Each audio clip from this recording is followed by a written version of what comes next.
Boom, boom, boom. All right.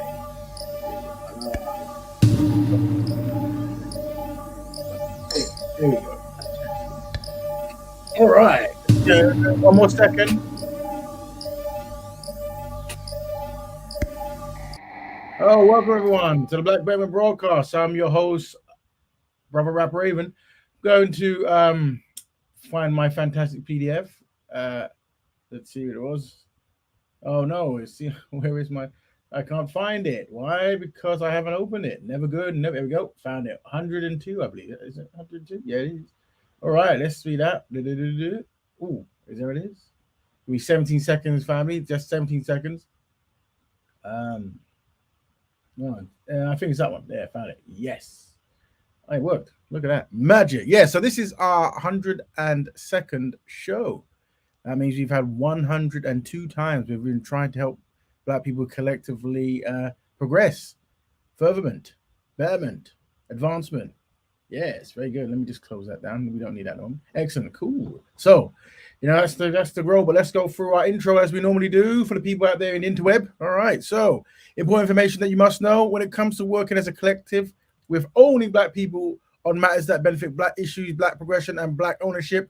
Black people are collectively inadequate. That's right. All those things. When it comes to ownership, progress. Trying to work with other Black people and all that good stuff there, and Black progression, we are collectively inadequate. Yes, remember, if you accept that truth there, then it might motivate you to do something about it. All right. Individually, you might find non-Black person who shows some kind of camaraderie towards Black people. However, collectively, Black people have no friends. Another statement there, very good statement that you can use to motivate yourself. Know that you can't rely on anyone but yourself. That's right. All we have is each other, really. And one more before we go, very important one, probably the most important one to an extent. Constructive Black man or constructive Black woman makes a constructive Black family. There's a solution. There you go. Voila. Now, we're going to throw the link out there to talk to everyone. And when we do, please remember that we're going to use the 4D values. Now, what are the 4D values? I hear you say in your house. It is discipline, dedication, dignity, and discernment. If we can use those four things when communicating with Black people about solutions, we will find solution finding and problem solving just that little bit more easier. Yes. Yes, sir. So, yes. All right. Good.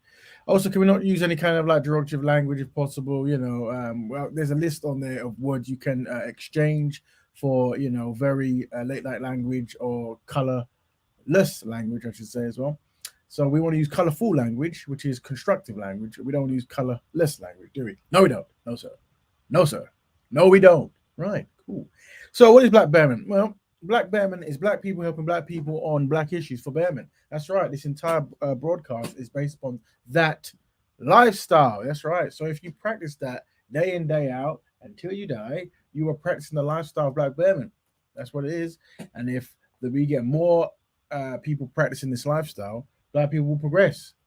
Lot of mercy. That's right. So that's what we're going to try to do. We're going to try to teach the lifestyle through the broadcast. That's right. You might think, are you crazy? Sure. Black people enjoy helping Black people. No, sir. No, sir. This is not the case. There's many challenges where we don't do this. Many all-inclusive Black people, many subservient Black people, and there's many of us, and we don't focus on Black issues. No, sir. We've been conditioned to not do that. Hence why we need a broadcast to make us do that. That's right. Today it sounds odd, but in the future it won't. All right. Cool. Fantastic. So that's a copyright disclaimer. We're going to show some videos, and obviously we don't own the videos. We just use it for like scholarship, research, and that kind of good stuff. This is a Copyright Act from 1976. Read all that. So we're not going to steal anyone's work. We don't want to do that because that's not nice. No, sir. All right. So if you get time, can you please follow the Black Betterment Building, Instagram? Which is Black Betterment Building. Just type that in your Instagram, follow it. Please do. It would be very nice, very kind of you to do that. It's how we're going to end up promoting some of our stuff, and we just launched it a few weeks back. But we should really do a good big push for it. But until then, follow it. Tell your friend to be a friend of that page. Yeah, fantastic. Now, what is today's episode about? Let's have a read. Make sure it's the right one. How can we expand the form? Oh, hold on. Yes. No, that's hold on. No. This is last week's one. Didn't update. See, the F5 didn't work. How can we expand the format for Black Betterment? Right. So, family, this is last week, but we've got this week's pictures. But it was actually a continuation of last. So last week there was a part 2. So what I'm going to do with the killer speed of a millipede, usually this is very challenging to do. Some people can't do it, but with my super fantastic skills, I'm going to see if I can infiltrate the InDesign PDF file and just change the actual text. So while I do that, we just unraveled it. Last week we were talking about this is a part two for one. It's a two topic scenario. But last week we were asking the question, how do we get more black women to speak on live shows? I think we looked at our algorithm, not algorithms, what was it? The data. We looked at the data to see, and we found that I think it's like 35% of people who view this show are women. So that's generally higher than most other kind of platforms, but it could be high. So that's the percentage ratio. So it's 35%, I believe. So yeah, and we do have some fantastic speakers who jump on, very good.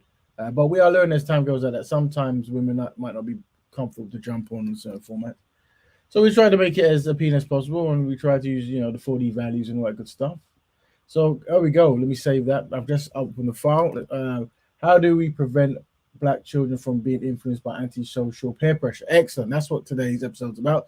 So we're going to now save that. Give me 17 seconds, family. I'm going to call that, and then I'm going to underscore it like this. So we get two versions. Export. And then hopefully if I just double click on it, it should just shift. This is what magic can do. Let's see. Oh, can I open it because it's still compressing? All right, let's sell it.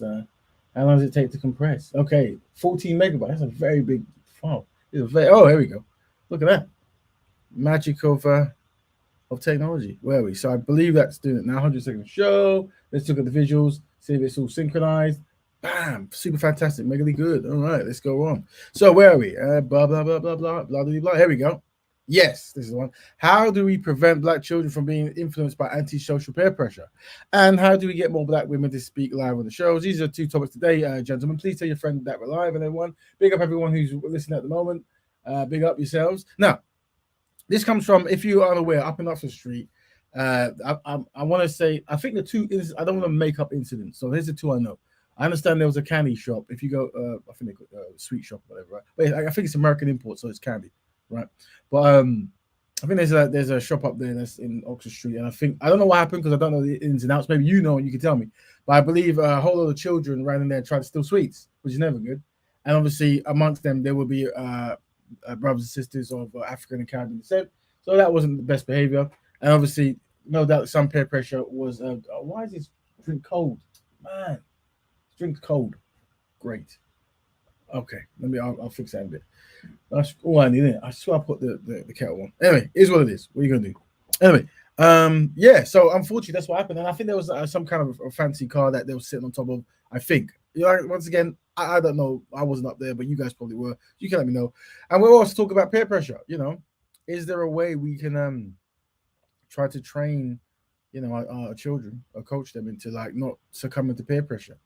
Some might say licks, beatings, this kind of stuff. Some just putting yourself in the position of the person being robbed, whatever. And also the intelligence ratio, like a lot of it was captured on cameras, and many people would be arrested already. So that's a shame, and the finding, it's never nice. But we're starting to talk about. Well, also, if I can remember, there's two types of peer pressure. There's positive peer pressure and negative peer pressure, as you see on the screen. Right, that's what it is. Big up Kane Black, by the way. Yeah, and you news. All right. So we are going to be digging deep into positive peer pressure and negative peer pressure, you see, because maybe peer pressure isn't too bad. Really? Yes, really. Maybe we can have positive peer pressure. Well, let me put it on. Yeah, well, what's that? I don't know. We have a way of living that works in black people's collective best interests. Like, I don't know, hiring black people, starting a black economic business, picking a black partner, this kind of stuff. And there's a peer pressure that, yeah, we should do that. Why are you not doing that? Peer pressure. This peer pressure will actually lead to the collective betterment of black people, rather than robbing shops. That's the negative peer pressure that we can't support. You see, because not really, especially with cameras and all that kind of stuff. So it's not a good idea, especially candy and stuff. I don't know what's that's about. But anyway, we have to give guidance. So that's right. Now, as we are talking about peer pressure, we're gonna move on to new news.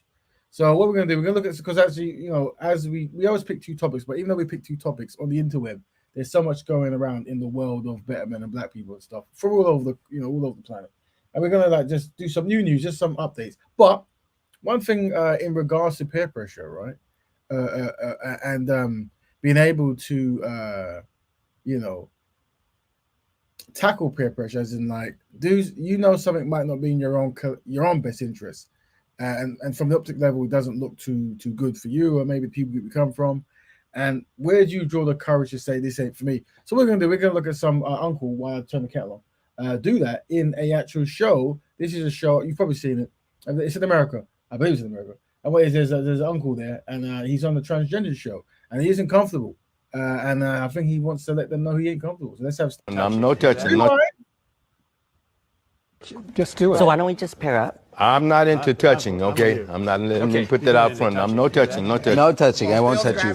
Can acknowledge us. Ooh, who is this? Cool. Oh, I'm yes. sorry. I'm sorry. I can't do this. I can't do this. I'm sorry. I'm sorry. I'm a man of God. I can't do this. Oh, no.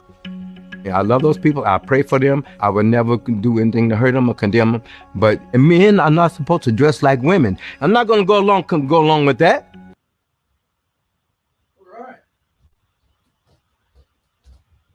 All right. There you go. So I'm doing two things at once. I'm trying to turn the kettle on as I play this. So let's review that again one more time. So let's break it down. So we're talking about peer pressure at the moment, and we're obviously segueing from obviously an elderly gentleman, but we have young kids in the UK. We're trying to sway away from peer pressure. Big up Acoustic Cosmetics, very important contributor to the show. And yeah, so we look at one more. We're gonna break it down. So we have a grandpa in this show, and he's I don't know what it's because I don't tend to watch TV, and if I did, I probably wouldn't watch like transgender kind of stuff. It isn't really my kind of cup of tea, really.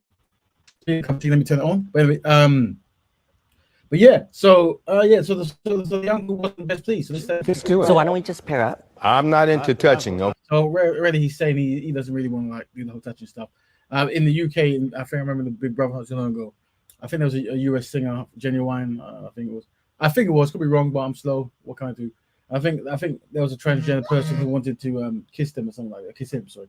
And I don't think he was comfortable because obviously in his mind, he's kissing a man, and many men in the UK don't enjoy kissing men. So obviously, and I think that caused some kind of stir. Like, why don't you kiss this individual who identifies as a woman?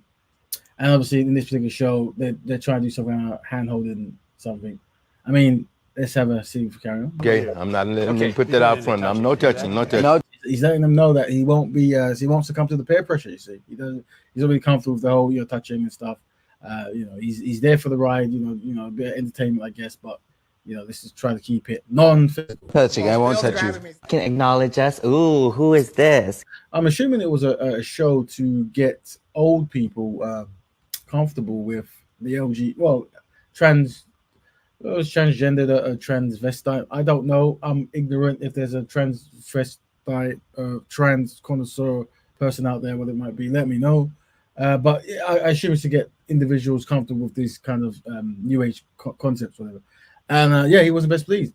And he was, there was peer pressure there, but I don't think he really was. Cool. Oh, I'm sorry. I'm sorry. I can't do this. I can't. There you go. So he succumbed. He said no. So this is not for me. I'm sorry. I'm sorry. I'm a man of God. I can't do. So obviously his religion played a part. Yes. Oh no. And obviously he's a friend there. Was not live TV. Yeah, I love those people. I pray for them. I would never do anything to hurt them or condemn them. But men are not supposed to dress like women. I'm not going to go along with that. Excellent. So the reason we look at it is not because we're having any judgment about what people do or don't do, but it's more about segueing into the concept of peer pressure. We looked at some youths robbing candy stores up in Oxford Street. And obviously, one took one, two took one, then five took one, then 25 took one. So it's peer pressure, isn't it? Because I don't think people tend to want to just rob candy stores. I hope not. It's not really a good thing to do. So we're just looking at how do we control peer pressure? You see, that's what we're looking at. That's right. Now, what we're gonna do as well. Is it downloaded? Why is it paused? It shouldn't have. Hold on. Resume. Which one was? Is it this one? Hold on. Because hold on. It keeps on. Resume. Hold on. You know what? I don't. There was a video I wanted to show as well, but it's like the software I'm using to get it is so archaic. Let me see this another one. Oh, let me give me 70 seconds. Hold on. Hold on. See if I can, like, with the killer speed of a millipede, just see if I can sort this out. Is it this one? I'll say it's this one. Yeah, this one looks cool. Almost there. Because what it is, I'm downloading a video and just for you guys to see it, and it's taken like 20 years, and even though my internet is absolute garbage, it's like 56k. It's embarrassing, but I suspect it's the site I'm using to take the actual thing. Yeah, it's probably clogged. So let me see if their competitors can do a superior job. And we can, oh, here we go. Let's press download. Let's see if it works. We're laughing. If it doesn't, we're not. Let's see the speed. Let's see if it's got the killer speed of a millipede. Take your time, Grandad. Yeah, whenever you're ready, let me know. Cool. While I try to decide if it wants to download, let's go back. Now, new news. So yeah, so there's some stuff. There's one I wanted to cover. We'll cover it later. But what I would want to show is, what if we don't have that one and that one? Oh, here we go. And okay, cool.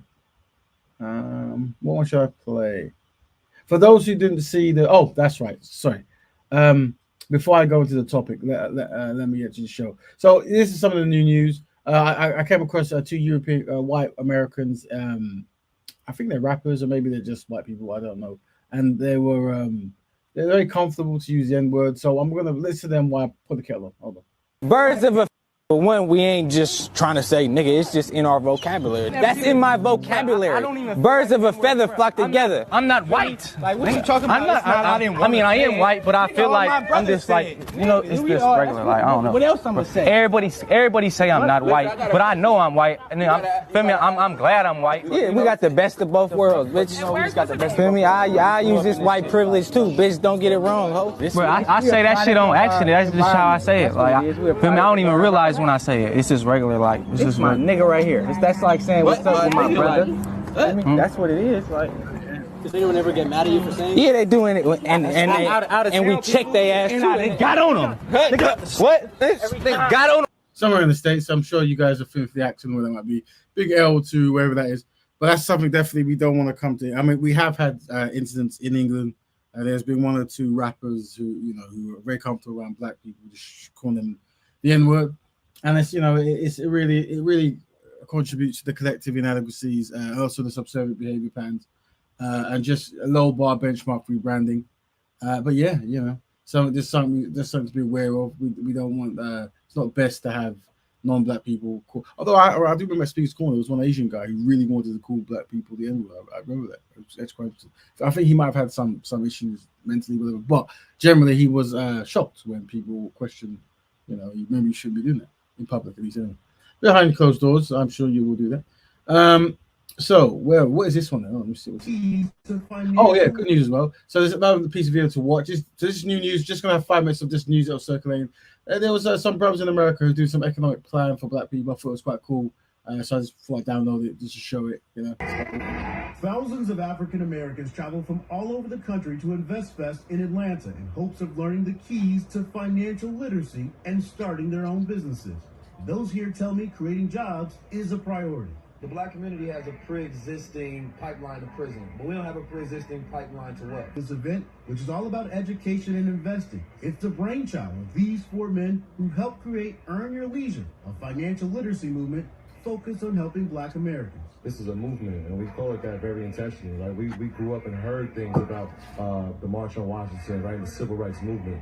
And that had its time, but right now we're in the financial revolution. We need to figure out how we can actually attack from the highest level and build our own venture capital funds and have our own private equity firms and do international business. And then we don't actually have to demand the politician do anything. We can force them to do things. We force them to do things by money. A recent poll found that 55% of black and 48% of Latino adults say they are currently facing serious financial problems due to inflation. For white adults, it's 38%. With the midterms looming, Democrats will count on African Americans to turn out and vote, but many are hoping for a return on their long-term investment. Poor people vote, rich people lobby. At the end of the day, if we want to get something done, we got to vote with our dollar. Ryan Young, CNN, Atlanta. There you go, brothers. So that's some brothers taking initiative to try to teach financial literacy and good stuff. Want to see more of that? Excellent, super fantastic. Also, another bad, too good news. There's a rapper called My Son, and I think he was watching. There was a woman who was maybe attacked, I think.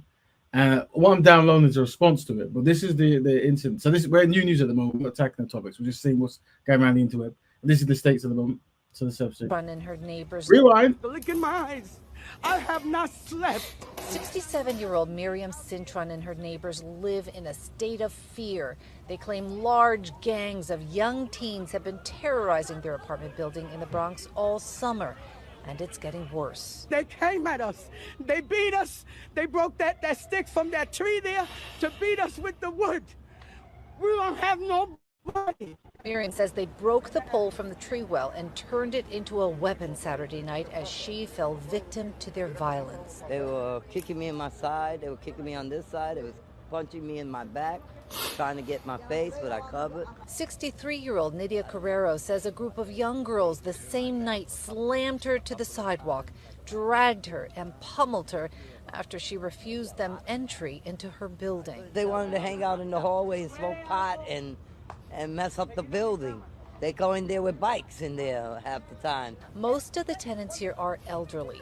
They tell me they are being swarmed, beaten, and robbed. They are telling us. Right. So basically, there was obviously an incident where some of the elderly were being abused by people. Whatever. The reason I covered is because Brother My Son, I saw on his page that he and some others turned up to just offer some support and help, and I thought it was a good thing. Nice betterment thing there. So it's something that we can be aware of. But the video of him going there is taking 7 years to download, so probably won't say it. But he did it, so 10 points for that. Now we're going to move to the topic. So the topic at hand. Let's start by where are we? Let's go here. So that's new news. There you go. We're going to maybe start some shows with new news just so we can keep up the scratch. Now, how do we prevent black children? No, what's the next one? Yeah, how do we prevent black children from being influenced by anti-social peer pressure? Now, what I'm going to do, I'm going to throw this out here. Oh, where is it? Here we go. Let me put the link in the group. I'll pin it in a bit after. Let me put it in the group and then I'll play a video. So we'll play one video just to get you up to scratch of what actually happened with the whole children rushing to candy store stuff. This is what happened over the course of the weekend, where a bunch of teenagers, it looks like, difficult to say exactly who they all are, but they're basically just what we used to call steaming, as they did on the tubes years ago, into shops, smashing them up, stealing stuff, taking it outside, sort of basically dividing the spoils between them, running in and out of shops, the police seemingly completely and utterly incapable, really, of stopping it. This is something that started happening in Los Angeles, where they started just literally looting stores, running into department stores kind of en masse.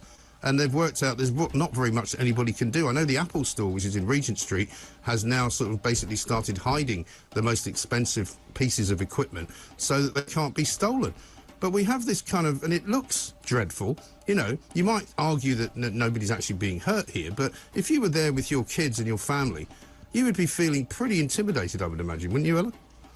It's terrible antisocial behaviour. I mean, you know, okay, like you say, people might make the argument and say, well, there's a few tears I'd shed for the likes of Apple. But it's actually not really about the harm that's being done to these businesses or anything. This was kind of a similar argument was that people like me and others were making at the time of the London riots a few years ago, which is that for these kids, and they do, you know, you watch the video and a lot of them do look very young. They're kind of teenagers who either should know better or should have someone kind of cuff their ear and tell them better. Is, you know, what kind of lesson in life is this teaching them if they're allowed to carry on with this kind of antisocial behaviour? I think probably part of it is, I think, you know, not to link everything to lockdowns, but I think one of the link is in the forum if you wish to join and discuss. legacies of lockdowns is that we're viewing the Oxford Street, what do they call it, rushing? I don't know what they call it. Where the young adults or the children were running, and all I saw was taking sweets. I don't know if they went to the Apple store. Probably better off taking stuff from Apple rather than the sweet store. But, you know, you shouldn't be stealing anyway. It's not nice. If you have a prolonged period of enforced antisocial behavior where, you know, people aren't interacting with each other, and the idea of, you know, all these trends that are happening in society at the moment, the idea of intergenerational interaction is kind of no longer. The idea that you might talk to each other on the street, you know, communities not really forming anymore. You know, when I remember when I was young playing out on the estate that we grew up in, you know, windows would be open, and if someone heard you swear or something when you were playing, you'd get told off by someone's mum, or you'd Yeah, hopefully we can see the video with that, but sadly, no. It's I don't know. It seems to be failing all the time. I tried to download it. It's very, very. So it's on my son's page, everyone, of him turning up. I'm trying to redo it now. 80 megabytes taking long. Oh dear. you kind of would have that sense of a neighborhood being involved in each other's lives in a positive way, and all of that has become degraded, even to the extent at which you have young men and women. I guess there is a segue in the sense of with the brother my son going to correct antisocial behavior in the States. This is something that we could be doing here, if not already. I'm not aware, but just having a, I guess, quite hard because it's up west and that's not where the people actually hang out. I don't know if there was an event there or something that brought a lot of kids at one place. No idea.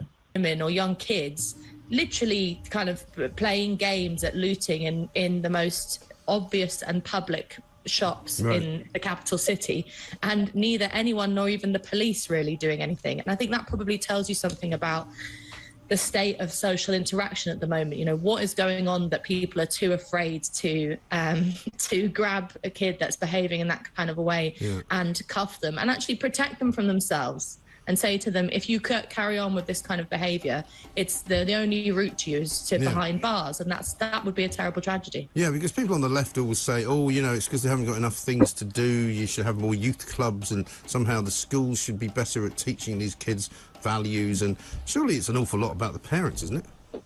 I think it's a bit of both. It's a bit of everything, which is that I don't buy this idea that we've just simply got the problem is there's a lot of kind of anti-working class sentiment around this discussion, which is either that you get a kind of patronizing view from sort of liberal lefties, which says, oh, you know, these people can't really help it. They're so poor that all they're reduced to is looting JD Sports. And I mean, you know, but we've had working class people. Very interesting show here and how they're framing it, but we're not really tackling that. No. People have gone through periods of extreme poverty in the past, and this whole kind of idea of looting and stuff is a very modern phenomenon, actually. So that's and you know, when I was young, it certainly wouldn't have been tolerated. And I'm not that old, Mike, by the way. So this I is would never have suggested such a thing. It's a more kind of a contemporary thing that's happening. But then you also have, I'm afraid, from right wingers, this kind of idea that it's just a kind of feckless inadequacy of the lower orders in which they can't control their kids. I think what's happened, actually, the most poisonous trend of, and I'm sounding very down on modern times, but the most poisonous trend of the contemporary moment is this lack of authority, is this idea that both parents and community leaders and teachers and, you know, anyone has a kind. Feel free to jump in. The link is in the forum. Kind of doubts their authority to be able to socialize young people. Yes. And I think that's probably it's you know, I'm just about to become a parent myself, and I can tell you there'll be no hesitation of me cuffing my kids. Quite right too. Well said. Very well said. But I think it's a fear that parents have that they will be. Thank you very much. Yeah. So what is this? Okay, cool. Yeah. Read out, please. I'm gonna read out what was in it. So, crowds of youths wreaked havoc in central London during a shocking outbreak of the looting, violence, and vandalism. So, vandalism and violence, two V's. There's a picture of a European child being arrested. And then there's now a shot on the Candy World, which is in Oxford Street. I'm sure you've been there. And there's a whole lot of youth of many backgrounds jumping in to take a candy, probably from a baby. Who knows? The streets of Oxford Circus were filling up with busy weekend traffic when chaos seemingly erupted from nowhere just before 6 p.m. So chaos at 6 p.m. it seems. See, for those who can't see, there's kids of all backgrounds jumping up and down, trying to enter the shop to, I suspect, take sweets at 6 p.m. no doubt. And looks like there's a lot of police there. But I would say social media video shows a mob running around the area, jumping in on a luxury Ferrari sports car. So that someone parked a Ferrari sports car. Might have been Ferrari themselves, who knows? But the kids were jumping on top of it as well. And apparently living in an American candy shop. So apparently, maybe they didn't, but it says apparently.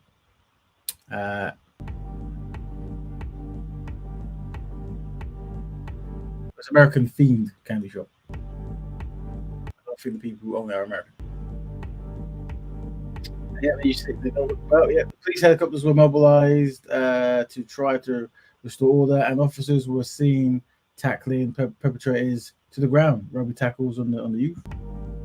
Right, and then there's some young lady. It looks like she's trying to give out candy. Don't know if she paid for it particularly, but she's giving out candy to some of the youth. Help yourself. And so, many fashionable youth are trying to take out.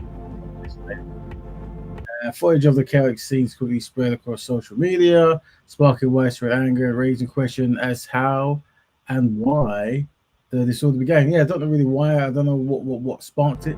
If you know, let us know because we don't know. All right. Kids there. But some defended the youth, blaming the rising cost of living and a broken justice system for their frustrations. So is that what it is? Is it is it the rise of the heating bills that's coming up, doubling? Who knows? That's what they're saying. Police are there watching. So now there's another picture of the youth taking like sandwiches and stuff from. When you go to the shops and you get a sandwich, a crisp, and the drink in that section there, and it's usually £3, which is quite affordable. At lunch, some people can't afford a full meal, so they get the crisp, the sandwich, and the drink. I'm sure many of you do this. Hard time. And it looks like the kids are taking that. They don't care about the £3 deal, no sir. They want it for free.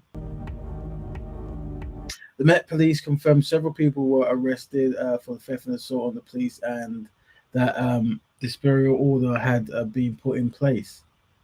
Okay, and there's pictures now of the youth, which is always, it's never best pleasing when you see it caught because they're there and they're probably gonna get beats by the mums and dads and this kind of stuff. But that's what happens, isn't it? Your face is there, you're robbing. That's what's gonna happen.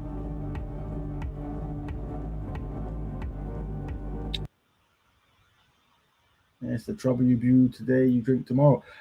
With dozens of faces caught on social media footage, the possibility of a further arrest remains, but the answers may be a long time coming. With dozens of faces caught, so they've got more cameras. As you would in nowadays London, there's cameras everywhere.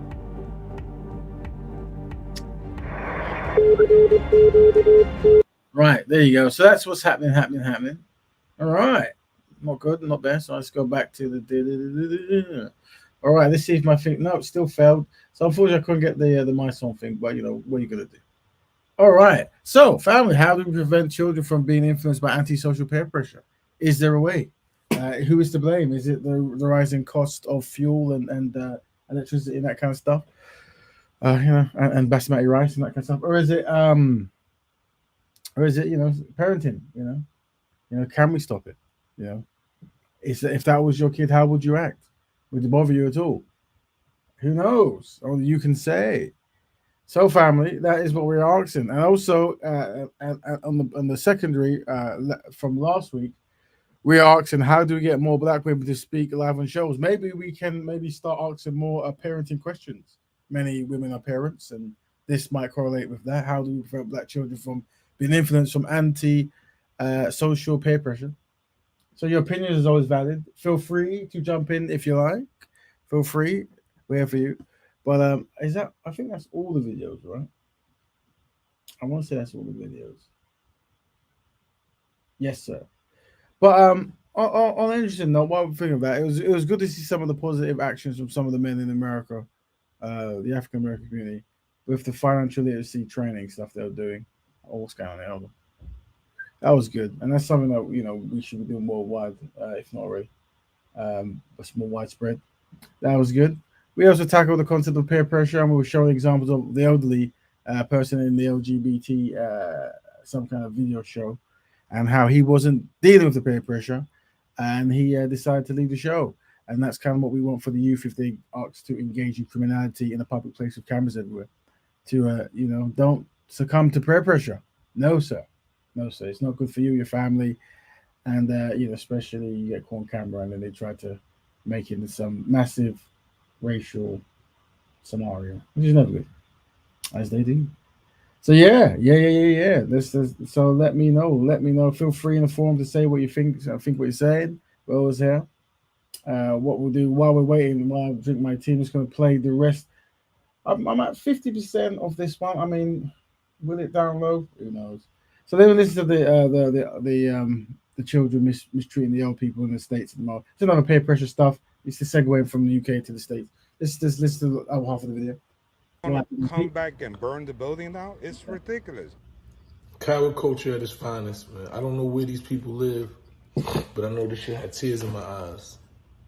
Just hearing these elderly people talk about how teenagers who's supposed to protect them in the hood carry their bags and look. And that's another thing. So when we talk how do we prevent black children from being influenced by antisocial peer pressure, there is certain values you can bestow on them. Like one thing I was saying is making them understand their role in society. Like the idea is to protect women, protect children, and protect elderly. And this is an honorable thing. This is something that we can teach for young. That you are responsible, for your village or whatever it is. One day you will be an elderly person or a young person or whatever. And the idea is you want people who are of sound strength and body to be able to protect you from tyranny, and for you not to be part of that tyranny. Also think that person could be you or could be your grandparent. So these are the kind of things we want to be putting into the youth. Whether this or not, who knows? But let's listen to what my son, he wasn't best pleased with this.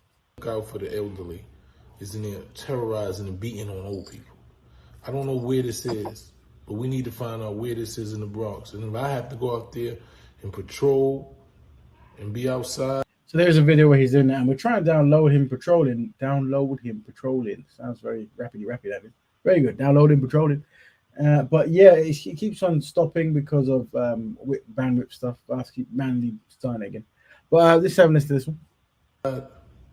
To make sure these people are safe. I'm not Superman. I'm not none of that shit, but I know this can't be okay in our community. That's right. Robbing and looting, abusing, with something that we can't be co-signing, especially from the youth. They need to understand that it's their job to make the society better.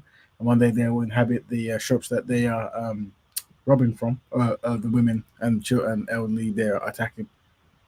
Not in the Bronx, not where I'm from. I can't go to sleep at night knowing that shit like this is happening and we ain't doing nothing. It's a good feeling to know that if something's wrong, you are responsible for it. Big 10 points for that. Our elderly should be protected, man. Very true, very true, very true. We gotta protect them. So please, family, this show will go on until I want to say 11, maybe 11. So I'll talk for 20 more minutes, maybe less. And then because I only give an hour usually, then I'm gonna drink my tea and go play some video games. But unless people jump on, we'll give an extra hour. And the two topics are: how do we get more black women to speak live on shows? Dun dun dun. And also, how do we prevent black children from being influenced by anti-social peer pressure? We also looked at some other videos on the new news, which is about European white, maybe rappers in the States being very comfortable calling black people the N-word, and what else? And also brothers come together to teach community financial literacy. Very important. Let's carry this into the video. Let me know this address. If I got to go outside by myself, then these people need to be protected. No young kids should be terrorizing their community to where they can't walk into no building. It's not okay. All right. End of that video. I think that is, yes, it is.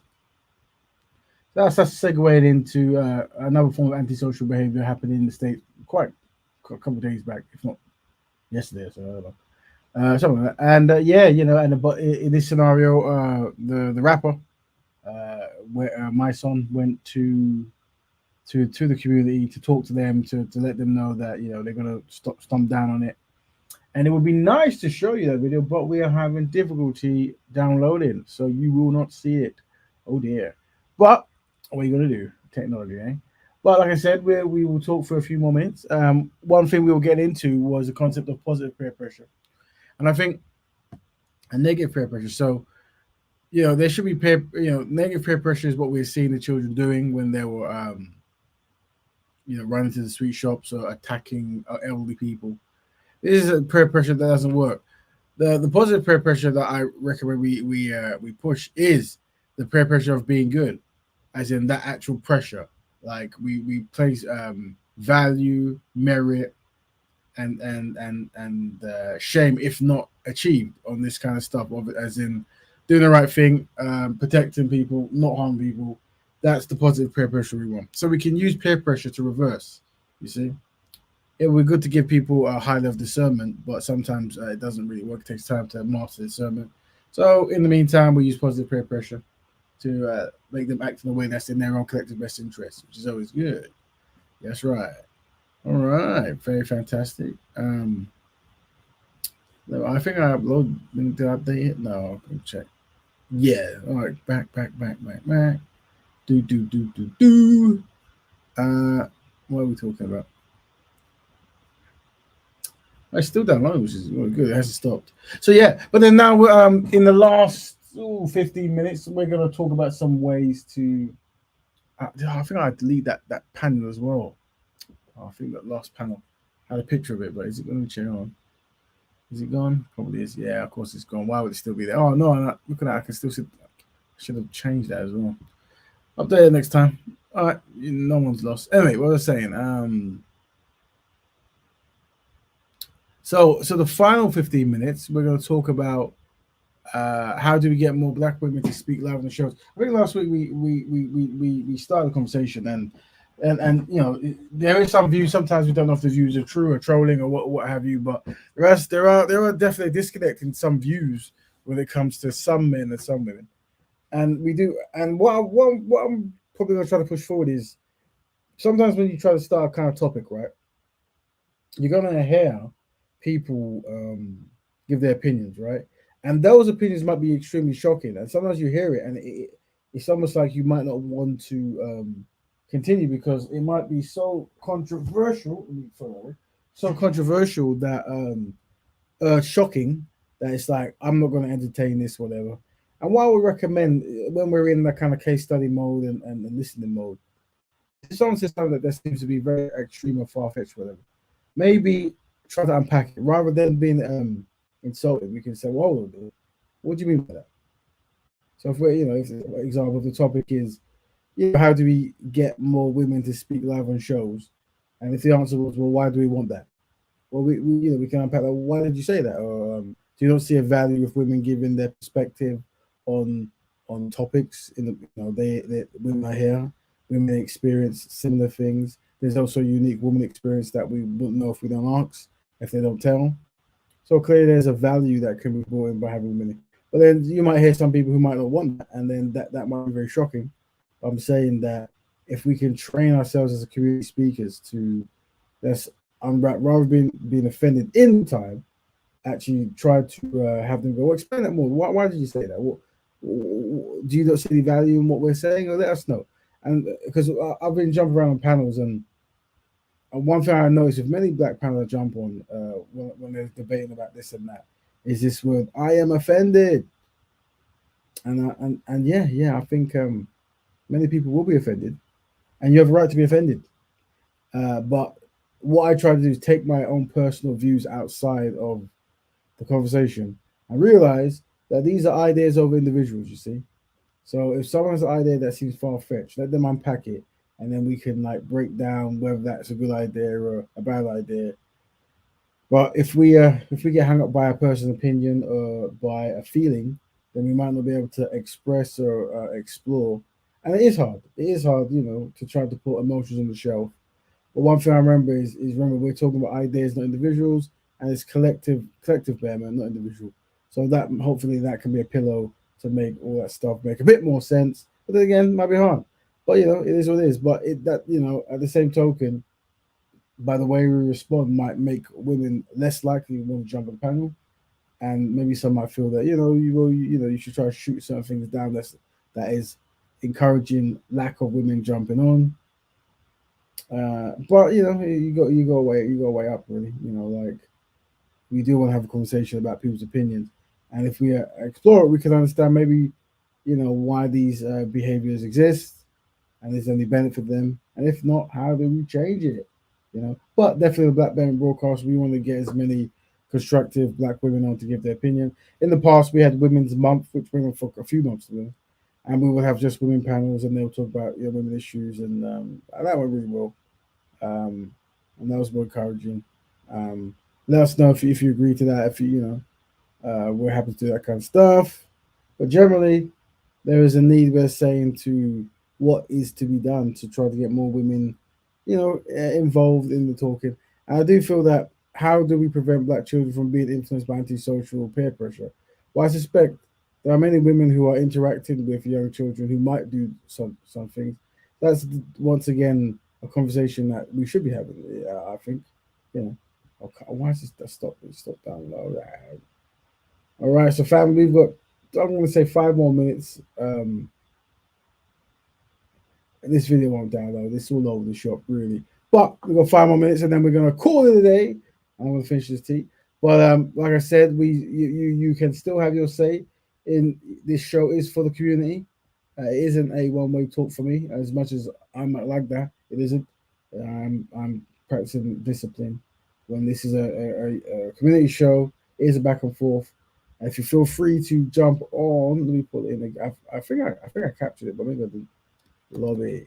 Let me know if the link works as well, because sometimes this stuff doesn't work. We're gonna do that. But feel free to jump and have your opinion about the 2 topics: how do we prevent black children from being influenced by antisocial peer pressure, and how do we get more black women to speak on our shows? Or you can give your opinion on some of the videos we saw. Or we can request to play the video one more time. For the where are we? Yes, that's cool. I guess the highlight of this video was of this episode was people taking initiative to go to the community to fix certain things, and also that segues into these brothers in America doing the financial literacy training, which is something that I reckon we should be doing. Rewind. Thousands of African Americans travel from all over the country to Invest Fest in Atlanta. Priority. The black community has a pre-existing pipeline to prison. We don't have a pre-existing pipeline to what? This event is all about education and investing. It's the what happened to sound? brainchild of these 4 rights movement, and that had its time. I hope it worked before. The videos have. Let me check this out. Hold on. Oh, no. What's the sound? Hello? Take it back. Hold on. Together. I'm not white. Like, what you talking about? I am white, but okay. I think I've lost sound. Just in our vocabulary. That's in my vocabulary. Birds of a feather flock together. I hope not. These things go wrong. We don't even know half the time, man. So if I might be experiencing difficulties that are technical. So if that's okay, I don't know if you can hear. I hope you can hear me. The thing is shaking up and down, so that's good. But I'm playing videos. I'm just like, it's just regular. Like, I don't. Everybody. Feel me? I'm glad I'm white. So let's try this one. Why don't we just pair up? I'm not into touching, okay? I'm not. Let me put that out front. I'm no touching, no touching. No touching. I won't touch you. You can acknowledge us. Ooh, who is? First one. If they come out and kind of say what. That's very peculiar. Looks like the sound in the thing has all gone. Let me open it again. I'll share video. Let me open this one and see what happens. Yes, I think sound has been. Maybe I need to complain to.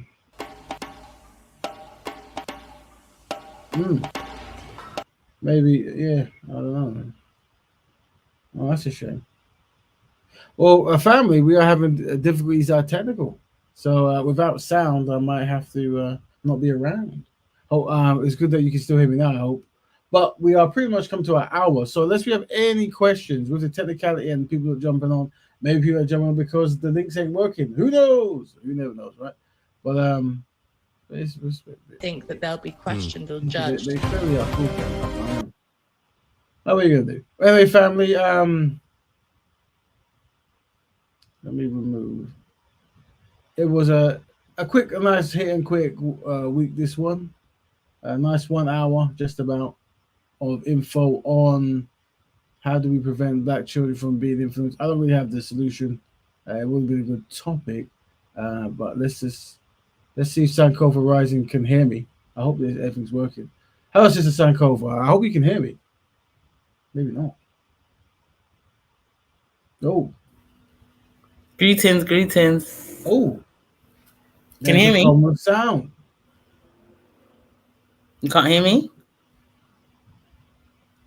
I'm going to write in the group, can you hear me? I can't hear you. I'm going to leave and come back in, yeah? Let me leave and come back in. Hold on. How do Can anyone hear me?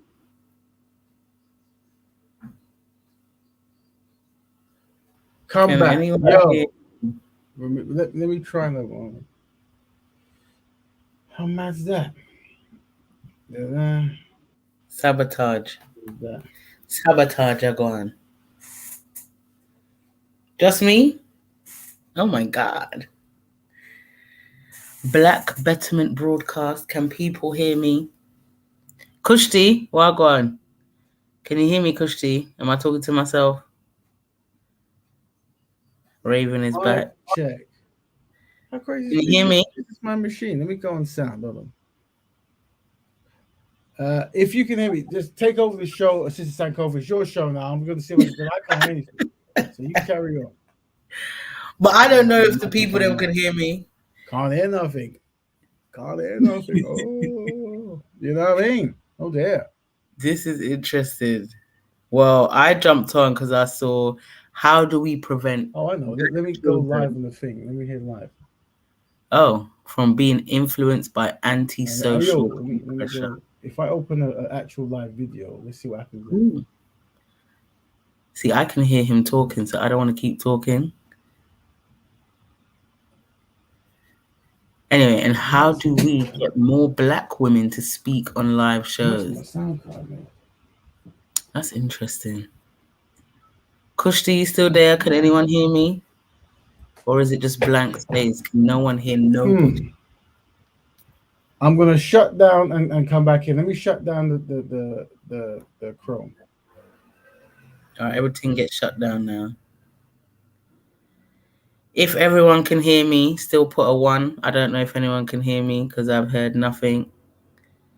Oh, yes. She said, yes, sis, we can hear you. All right, as you can hear, Rap Raven is having some technical difficulties. I was just reading out the questions of the show, which I just jumped on. I didn't hear the backlog. But how do we prevent Black children from being influenced by antisocial peer pressure? That is a big, broad question. And then the second question is, how do we get more Black women to speak live on shows? That's quite generic, because technically Black women do speak quite a lot on live shows. The question is, what type of shows can we get sisters to speak more on? I think that's quite an interesting question. All right, give thanks for that, Kushti. Kushti's making it clear we can hear you, Sankofa. But yeah, what type of... Hey! Can you hear me? Can you hear me? I can hear you now. I heard you the whole time. Wow, listen. Have you been hosting while I've been away? Yeah. 10 points. This is what I'm talking about. This is your show must come soon. This is the type of skill we were talking about. Live on there, you took over. 10 points. 10 points for you. Fantastic. Great stuff. Okay. Well, yeah, I don't know. I had to shut down everything and go back up, but let me share my screen just so everyone can see it. Big up Sister Sanko over there, rising there. Excellent. She took over, and I suspect did a fantastic, wonderful job. All I did was reading out the questions, really. But we could hear you when you was going through the whole situation, so I wasn't doing that much talking. All right. I don't know what happened. The order just went crazy. But yes, but it is a good question to talk about. Were you aware of the whole what do you call it? The Oxford Street fiasco? Were you aware of it at all? No, I don't know what you're talking about. So let me there's some Oxford videos, Street fiasco, you saying? as in like there was a lot of youths who ran into candy shops and stole candy from the shop. Oh no! When did that happen? I think like 2 days ago or something like that. Okay. But yeah, so I've got some. I'm gonna lie, that sounds like something I would have done when I was young. Well, let's see the video to see that. So this I think I've got it here. So this is some videos for those at home. There's obviously there's no sound, but first there was kids that were jumping on top of a Ferrari. The kids, some kids were arrested.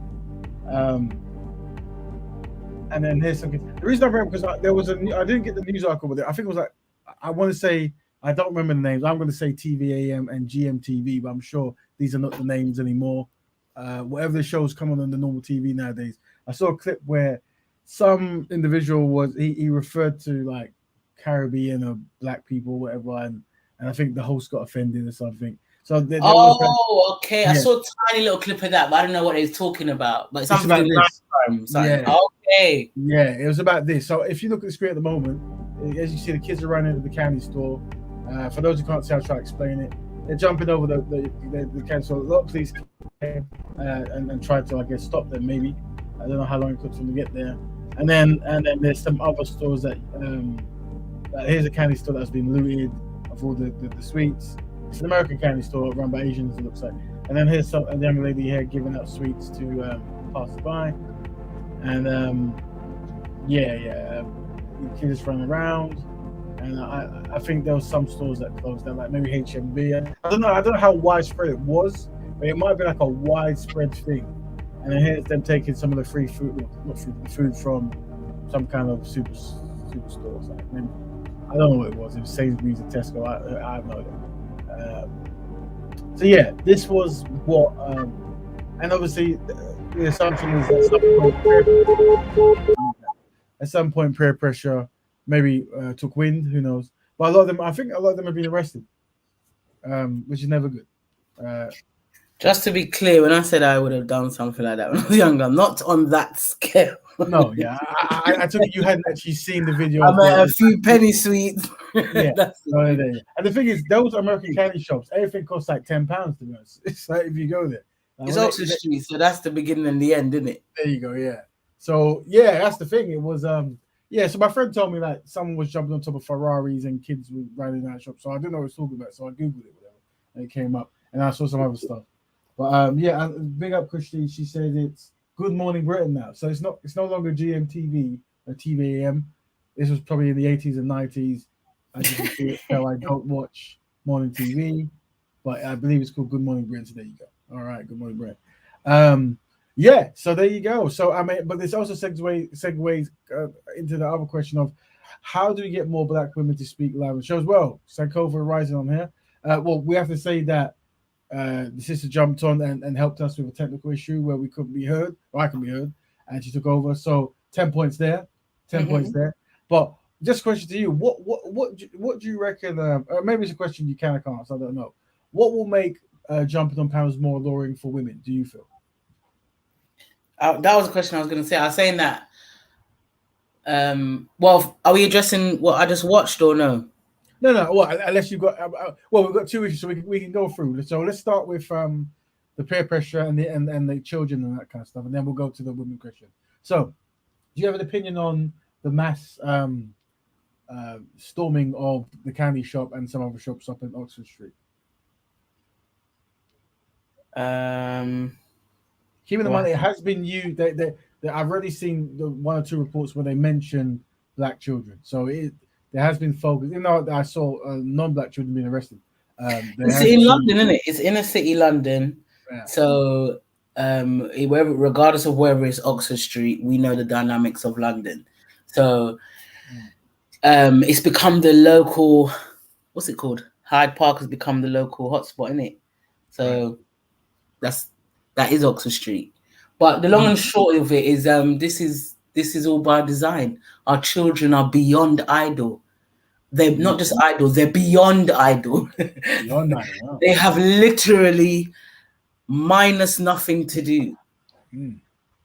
Teenagers, hormones, all kinds of stuff going on. Adolescence, minus guidance, minus supervision, minus activities, growth and development. What do we expect? That's the end. I think we've had a good summer. Even I think they've been doing great. I mean, in the grand scheme of things, they could have burned this place down 100 times already. Yeah, I hear that. Some more trying to allude to also like rising prices of living contributing and stuff. There was mention. He's using teeth and sweets because they just feel because they're starving for sweets. They're bored. Yeah, it's fun in their world now. This is fun. Mostly, what they say, I don't like that saying, but when there's idle hands, somebody will make them busy and find all kinds of stupid things as fun and something to do. It's one thing to just be hanging out somewhere, but I mean, there's no youth club again. And when the people them took back their little funding, we didn't put certain things in place and make things long-term sustainable. They take back the little funding, them ain't got nowhere to go. We boom, done, finish. So now we're looking at the government all the time. Oh, what about children? What about children? No one don't want to put programs on.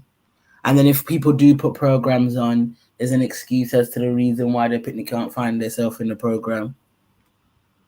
It's a shame because they have made a few arrests, I think. Of course they made arrests. That's the aims again. That's the aims and objectives. Yeah, that's the aim and objectives.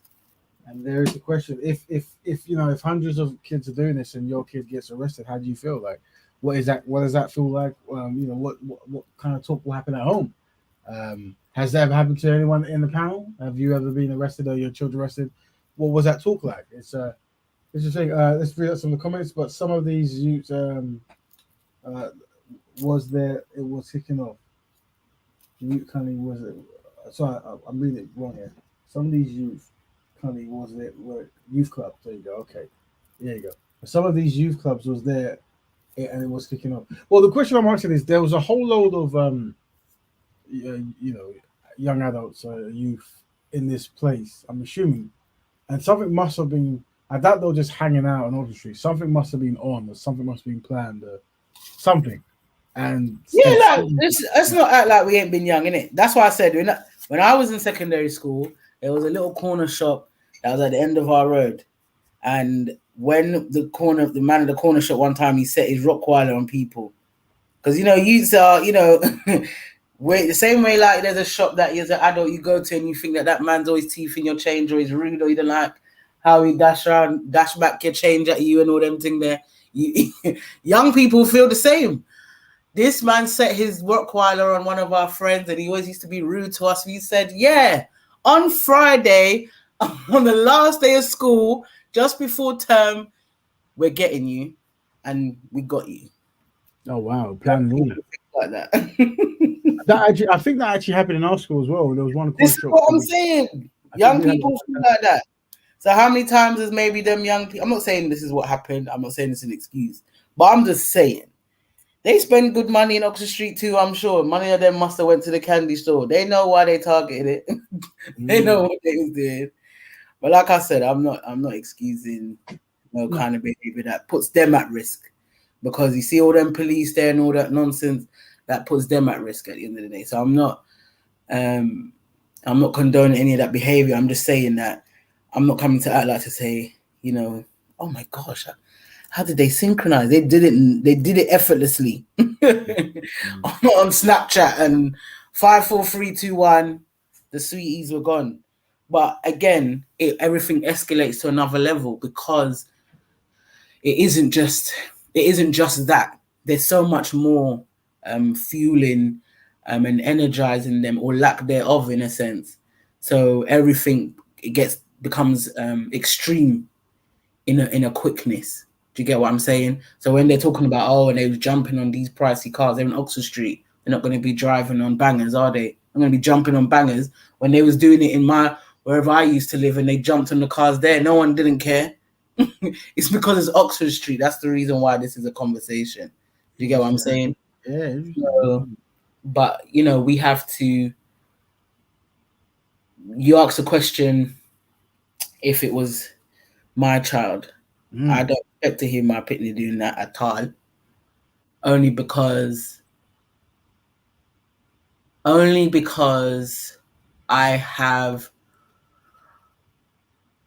raised and socialized her in a way that she's making decisions for herself, but for the betterment of her circle and how she moves. How she's always working to hopefully protect herself and the circle that she moves with. So then they're naturally making decisions that's best for them. So I'm not teaching my child to just steal aimlessly and think that's funny. There's consequences. And I'm not the parent that's going to be like, oh, well, you know, it was just, you shouldn't have been there. No, I'm going to cuss her out because you know what was happening. You made a choice. This is a decision. And now there's a consequence. Yeah. So I'm not expecting my daughter to make them type of decisions, or any of the young people, to be fair, that I deal with. They're not naturally inclined to make those type of decisions. So you don't think peer pressure right, you don't think peer pressure might get the best of maybe some family members in some situations? Do you reckon the awareness talk can break the peer pressure? No, but this is why I said I made a point of socializing her and her peer group. So her particular peer group, and again, there's a foundation on the foundation, if that makes sense. So most of the parents of her peer group, we are all in alignment, let's say, with levels of our liberty. Yeah. So we've all been in organization. Most of them, she met them in Saturday school or in the community. So from she was 13, my daughter's going to be 19 next month. But so from she was 13, they know each other before that. But from she was 13, transition and all that, I made a concerted effort from then to socialize them. So they have a responsibility to each other. Yes. And I nurture that. It's not that I just say, yeah, you lot got to hang out together and that's it. Like, I'm active in their development. So I learn how all their personalities work. So I know one of them, that's the, she's not getting her way. Like, yeah, man, whatever to these rules, and let's just do our thing in it. Like, I know which one I need to work on differently, which parent I need to have a little more conversation with, which one that needs a little bit reining in, rare tear. So when now they're in them pressure point positions, if her voice or her confidence isn't strong enough, there's another one on her left side that could be like, yeah, let's not go down that road. Or another one on her right side that might give a little reasoning, and so forth and so forth. There's 6 of them. Do you get me? So I'm always encouraging parents to take charge of their children's social circles. This conversation of, oh, well, I don't know who their friends are. Like, that's a parental responsibility. It's not your child's responsibility. The same way with responsibility in primary school, it evolves to secondary school and beyond. Do you get what I'm saying? I do. I think that's a very good point there, what Sister Sankoff is saying. As in awareness of who your children hang around with, also awareness of where they're going to be, especially if they're the younger ages. You want to get to know the friends of your children. You want to see what influences them.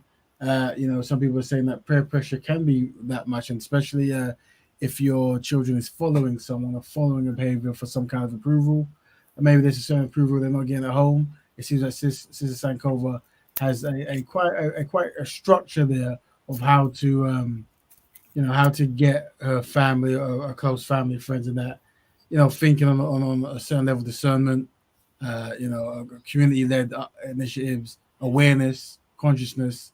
And I think maybe some of these youth might not have that. Who knows? But this is the thing. The reality is, sorry, go on, sorry. No, go ahead, jump in. Yeah. No, I was going to say, unfortunately, many don't. That's the reality. With my daughter's core 6, like, they impact their friendship groups and mold, and do you get what I mean? And they grow in that way. But unfortunately, many don't, and that's part of a bigger problem, which I'm always talking about in terms of referencing our relationships and how we're parenting and our responsibility in parenting, and how that has how that has been impacted, because we don't really talk about that either. Yeah. We talk about what we might see as the constraints on parenting, and how parenting might have evolved from back in the day. So we can talk about maybe what trauma. A lot of the time we talk about what habits we're not trying to pick up of about how we've been raised, but we're never talking about what worked. What when we talk about children had a sense of manners and discipline and respect outside of saying that we was beaten senseless, because not everyone was beaten senseless. There's other things that worked that gave you a sense of responsibility to your family, or made you understand that manners was a normal thing because things was reinforced. It wasn't just one parent. It was a family structure. It was a community thing. So I'm always talking to us as adults in a sense of how do we start to be accountable for reflecting on what type of parents we want to be and what we're trying to produce. Do you understand? A lot of where we are at with our children is because we as adults haven't answered the question of what is it are we trying to produce? What do we want from our children? What do we want to see in our community? What do we want better for ourselves? That's a very good question, man. Do you get what I'm saying? So, yeah, purpose, you see. Purpose. What is the purpose? Establishing purpose. Do you get what I'm saying? That we have to move beyond, I just want my child to be happy. Okay, be happy doing how, for what purpose, for what reason, what's that going to achieve? Can that happiness sustain them when you're not around? You see, that. So yeah, it is. It's that goal-driven initiative, isn't it? Like goals, purpose, objectives. That works in the best interest, obviously, of your child, but also the community that your child is going to be a part of or build. So, so there's just a lot of questions that we need to answer. With this, we're just going to get reactionary and be like, "What? Where did pick?" And then what I always find as well, interestingly, I didn't see this on my social media, but enough times people are like, "Where? And if that was my picnic?" And but you saw, look how much children. Look how much children. That's not a little bit. That's a couple. That's not 50. That's a whole heap of picnic. Yeah. So somebody knows somebody's child that was there. You get what I'm saying? Yeah. And it's that mentality. If it's not yours, you know somebody whose it is, isn't it? And we have to take some kind of initiative of, okay, well, how can I help to assist in some way, shape, or form? Oh, what somebody's saying, but who is your community? Yes, Kane Black is saying, who's your community? Very good point. And this is the thing, there has been talk where people say, is there, especially in the UK, whatever, is there communities now, or we say the African or the Black community? And that is a very interesting question. I've always said that, our community ties have almost gone digital, because that's one of the easiest ways for us to connect. But in the concept of being next to each other in a kind of living environment, we are kind of scattered or moved out or gentrified, whatever. But but I guess just to answer your question, because you need an answer, the UK Black community in this context, extending your hand and seeing if you see the youth of someone else going down a path, you can offer your assistance and try to help out. That kind of concept, you see. But yes, family, we have a link. Feel free to jump in and give your opinion. We have two topics today. How do we prevent Black children from being influenced by antisocial peer pressure? We're going down this way because a few days ago, Oxford Street kids ran down there taking a lot of stuff from shops, and it made national news, and and Black people's name was mentioned, so we brought up here. But yeah, and also from last week, we did start a conversation. How do we get more Black women to speak live on shows? It was very, very interesting. There was some interesting comments, and we said we would part two it, and we do what we always say we're going to do. So this week, we extend the question. Lucky for us, we were about to go off live, and then Sister Sankova jumped on. Yeah. And jumped on. The audio stopped working from my end, and Sister Sankova took over and ran the show. showing the tremendous skill and bravery. So we thank you for this. But we do push a question to Sankofa. How do we get more black women to speak live on shows? Is it we looked at the percentage ratio, and on these particular shows, it's a 35% are women. Well, that's what I was saying. Firstly, Kane, can you tell me if your question was answered by Raven? And secondly, or was that directed to me specifically? Right. But yeah, I was saying that I don't think women have a problem talking on YouTube in general. But if we're talking about these type of shows, then yeah, it is a bit of a different conversation, which I think is interesting that we don't we do not have a voice. I don't know. It's interesting. I myself am interested as to why we don't speak as much, or our presence isn't as felt when it comes to talking about these type of topics, I guess. The progression of the black community at present. I'm not saying we're not in them spaces, you know. I'm not saying our voices are not heard, but I don't know. I do find there's an imbalance. I would agree. Okay, so let's unpack that because it's just me and you here. So it'll be. Oh wait, 1 second. Oh, there we go. Oh, okay. No, I'm just responding to Kane. Oh, when yeah, I'm Kane, talking about the black community, is huge. Everyone don't agree. Very true, Kane. It isn't a monolith, and we do have disagreements. That's a big issue we have to tackle. And no, not really.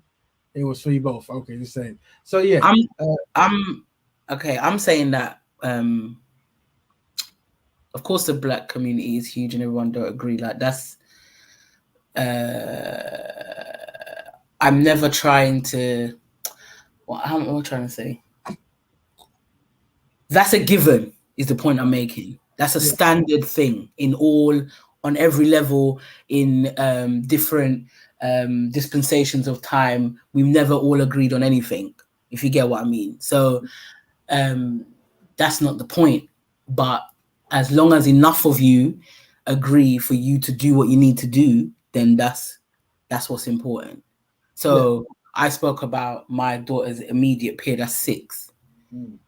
I just need 6 children. That's it. That so far it's worked well. That's all I need at this present time. If I could get 30, I'm laughing. If I could get 100, I'm doing fantastic. But you work with where you are at, and you work with where you stand. So yeah, your community. When I'm still talking about the black community, regardless of who agrees from who don't agree. That's my community. Yeah. It's who you can work with and who you can't work with. That's a standard prerequisite of life. That makes sense. So yeah.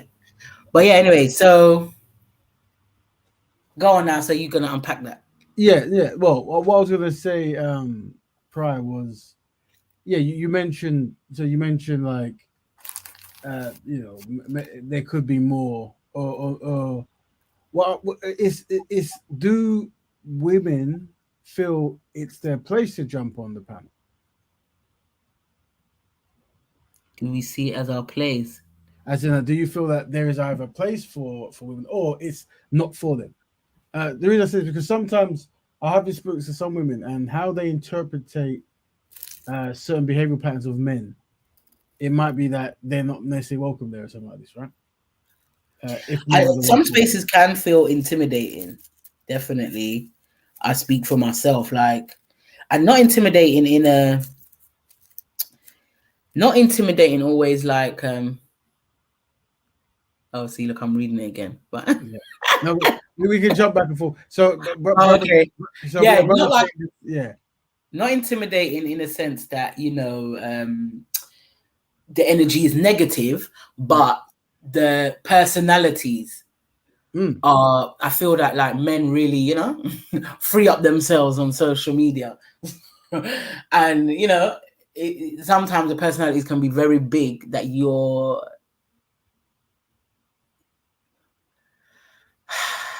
As a woman, you want to come in as a woman, right? But you want to be, depending on what the subject matter is and the reasoning and the energy and all them thing there, you want to still come in assertive and strong, so to speak. But depending on like I said, the topic and the personalities, as a woman, that can go left very quickly, depending on how you come in. Do you get what I'm saying? All right. Yeah. So if there were shows where it's like, okay, for a set time it's just women, would that make women more comfortable, or is the solution try to have certain methods that I don't know, but maybe give certain tools to women that they can say certain things that will guarantee them certain things might or might not happen. I don't know. Because for the way if I was just talking generically, I'm not talking about this show though. No, so am I. But obviously, this show we're going to use it as a template to teach others, right? But with this show, I can't say that that's the case. Like I'm here talking, and because I've never felt like the energy or the personalities are kind of wild in a sense, or that big. That not like to say you don't have a big personality, you know, but it doesn't have that energy that I don't feel like I can come in and just be myself. Right. Do you get what I'm saying? So it's calm here. So I would say that I don't think sisters would have a problem jumping on here. It depends on the subject matter. Right. That's the issue. I personally believe, because like I said, women do not have a problem engaging and talking on YouTube or nothing like that. We talk in abundance. It's about what we're talking about. It's about what's getting our attention and what we're choosing to engage in. So let me say this. Obviously, this show we promote like two or three topics, right? But maybe because obviously sometimes if a person isn't comfortable in the topic or the knowledge of the topic, have an opinion on the topic, they might not feel comfortable to come give their opinion. So maybe towards the end of the shows, maybe we could experiment with a pick your mind concept, or something where a person has a particular topic they want to talk about as it pertains to Black Batman, right? And at the end of, within the last whatever, we have a free fall that you can jump in and express an opinion or ask some people a question. And maybe that might be something that, I don't know. I guess the question came from somewhere to, the value of having more women's opinions on things. Just getting a greater balance in general. And also looking at the ratio of women. 35 is, it's quite decent, I guess. I think other stations, other things might be lower than that. So, there's nothing there. But then, do we get the voices? Do we get 35% of voices throughout the weeks? I don't know. Well, I guess we do. Sister Kushti's voices always there. And obviously, yeah, I think he got quite a good balance here. Obviously, Kushti holds the fort for the sisters more often. And then your brother hosting, and then Kel, and maybe brother IC3, so then it might seem imbalanced in that way, but it's in terms of just numbers, but not because I think that sisters are intimidated to come on. I just think there's just not enough sisters tuned in. So like brother Kane said, just keep promoting it harder, and it's a responsibility on the rest of us to help you do that and then promote it on our platforms and stuff like that. Well, yeah. The thing of this show is everyone is personality driven, and we are going to get personalities, and personalities is what people are going to tap into, hear the opinions of the training of a certain particular. But obviously, the more personalities you get, the more you might get certain whys that trigger certain people. Who knows, right? Yeah. So we want a code or a way of operating that we minimize that, but we definitely want to bring. We definitely want to get. There is a certain time where we want to get a split panel of 4 women, 4 men, or depending on the topic, whatever, right?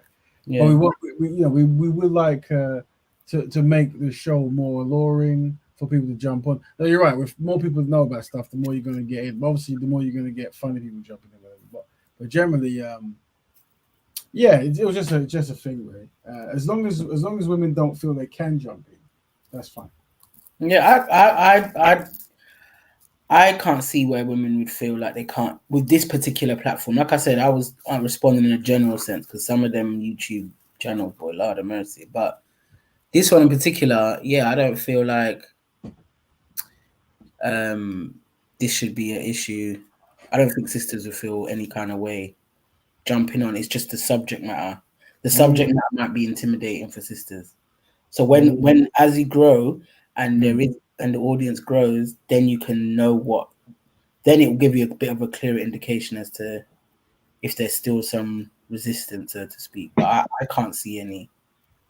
Okay, yeah, because we do try to make it a platform where both men and women feel they can jump in and give their opinions and stuff.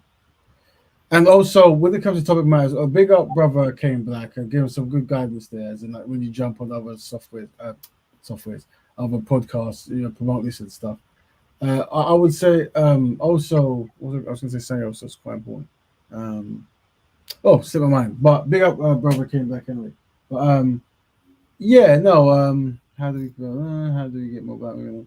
Yeah, well, as long as sisters are happy to jump on, and that, but like I said, sometimes people do interpret things differently. And once again, without us talking, we will never know.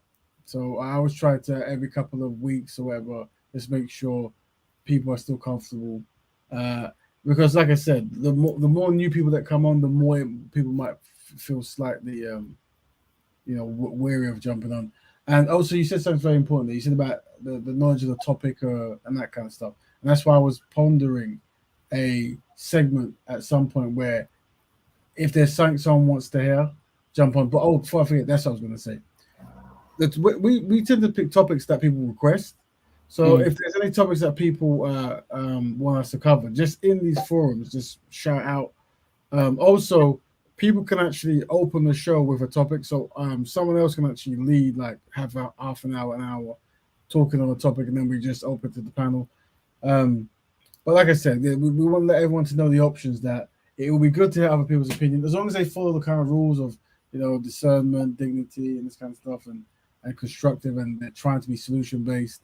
And anytime people disagree, we're trying to find an angle to make it more palatable and like that. Because sometimes the thing with online debating, and especially like the whole speakers corner community, is it can really get into a kind of competition. And people's egos get bruised very quickly. And one thing I have to bring up Brother Kel, and also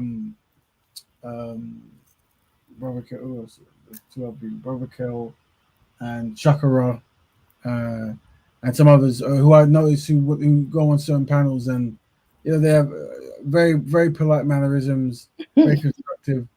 It can be hard to, sometimes, even though they might be facing a whole lot of barrages of insults, or not insults, but people try and tear down ideologies that they hold very dear. Oh no, it gets insulting.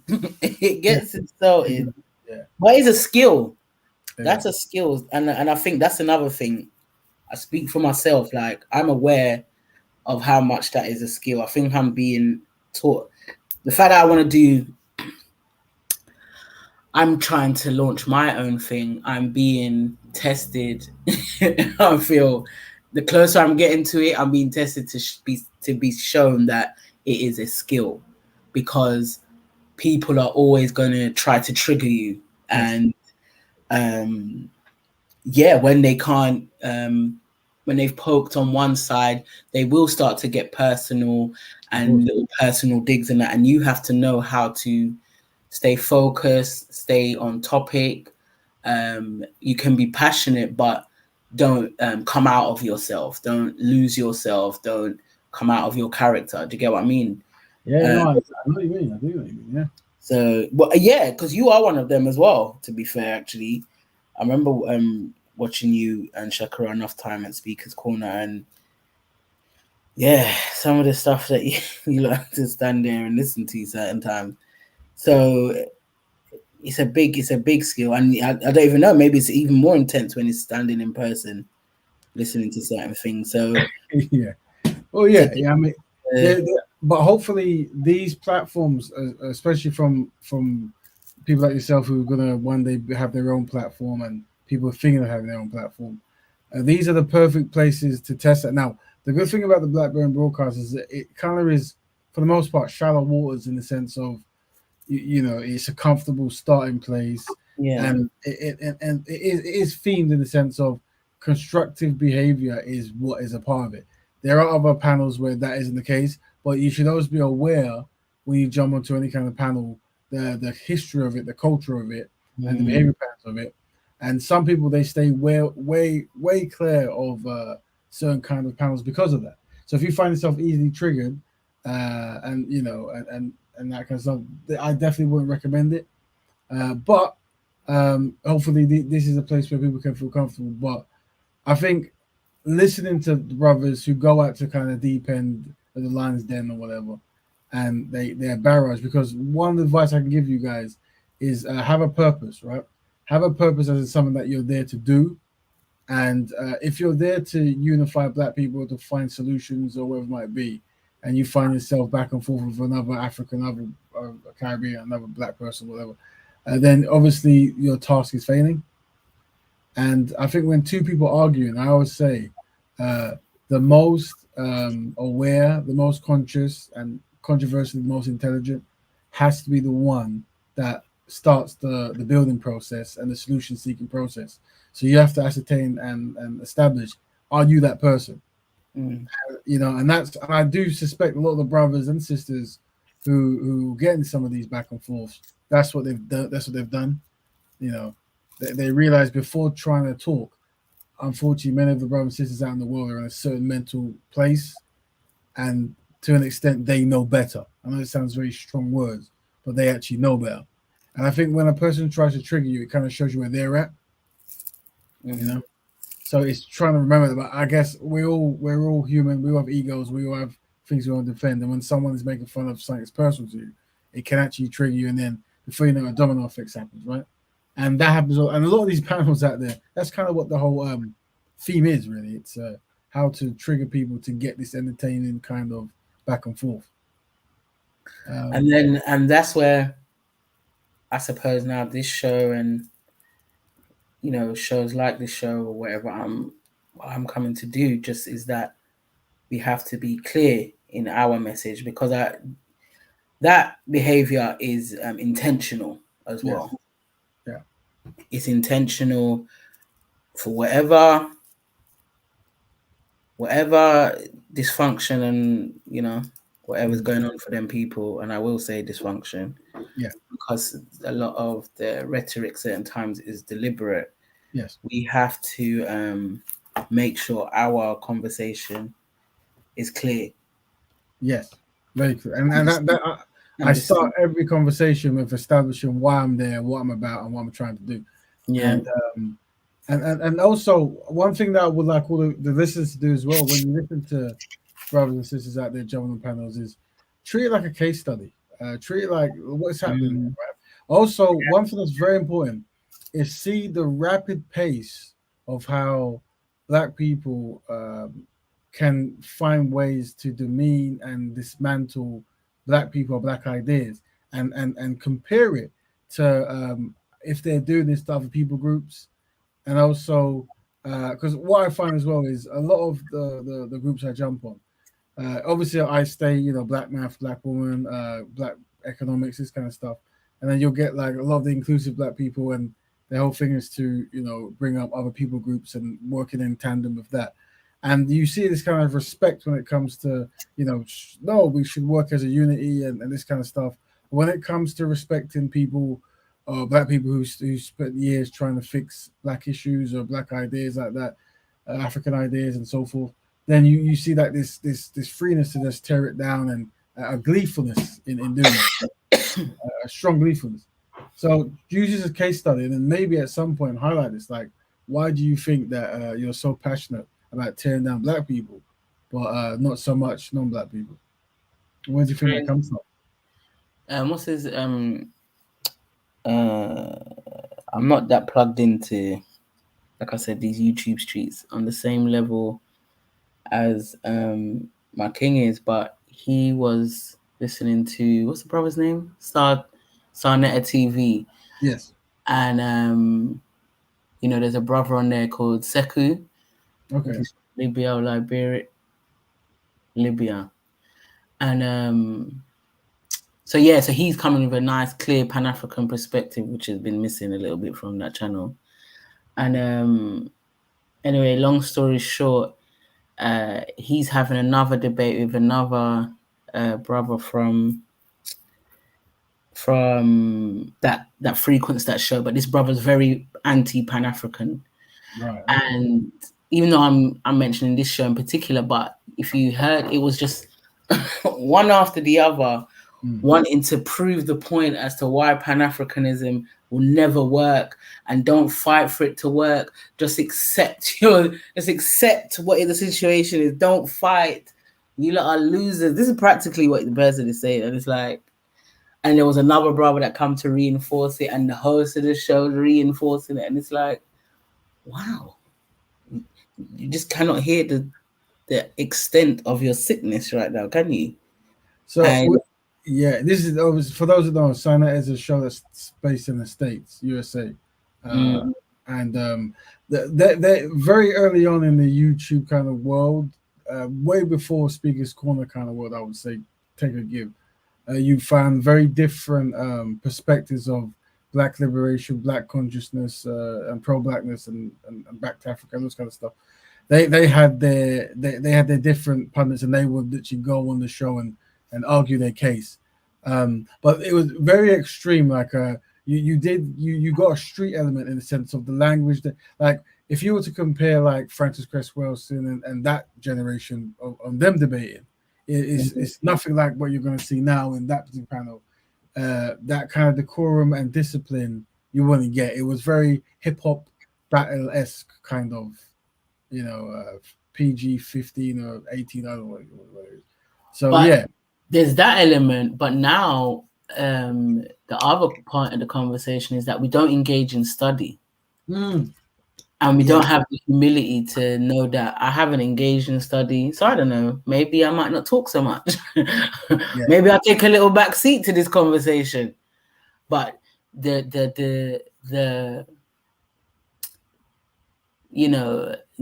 agenda of destroying the legacy of Pan-Africanism is full effect. So you don't have to study.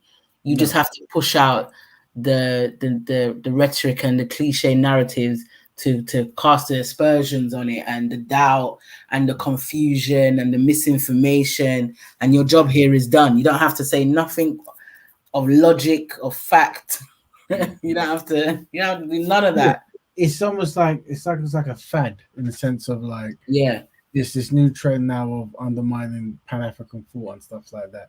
And I would say that this is the perfect time to study discernment in the sense of try to see the patterns and try to see the motivations and go with the flow rather than against it. So hear what people are saying and then try to identify that. Well, you are aware that you're the people that you studied, they were Pan-Africans and they understood they were playing chess, not checkers.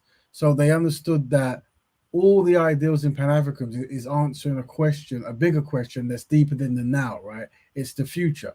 It's like, what do a collective group need to thrive in it? So they're going to talk about culture. They're going to talk about history. They're going to talk about language. They're going to talk about land. They're going to talk about all this kind of stuff, right? And when you're focused on the now, you're not thinking about the work that they try to do, and try to have like But once again, what I find interesting is that the reason why because some of them don't even see as some of the people that they are aware of as Pan-Africanists. What shows you just their lack of study in a general sense is that they will tell you how hard it is for African people to unify and this and that and that, and talk about the West, but not see the West as as a European Union and different tribes that's come together and for the same things that you just spoke about, come together for their interest of this, that. Like they cannot, it's like the white man can do it because he can do it and it makes sense that he can do it. It cannot register in their minds that we can fathom that. Yeah. So the way unfortunately, I think Brother Carroll highlights it a lot, and it goes over people's heads, and that is the psychology of collective people in small mass and higher numbers varies, and certain things when you say at a certain point triggers certain things, right? So I say, and I'm very clear about this, right? A lot of the things I do is because I have thousands of conversations all the time, right? And I see how people react. And it isn't that I say some of the things are reverse psychology. I wouldn't use that because it really isn't. But it's more so, for example, when you approach people and we talk about unity, and everyone's concept of unity is every single person in the African diaspora thinking one thing, partying with each other, loving each other, and agreeing with everything. But that isn't necessarily what. That's nice to have, I guess. Who knows, right? But that's not necessarily realistic, right? And the nuance of how people come together needs to be explained.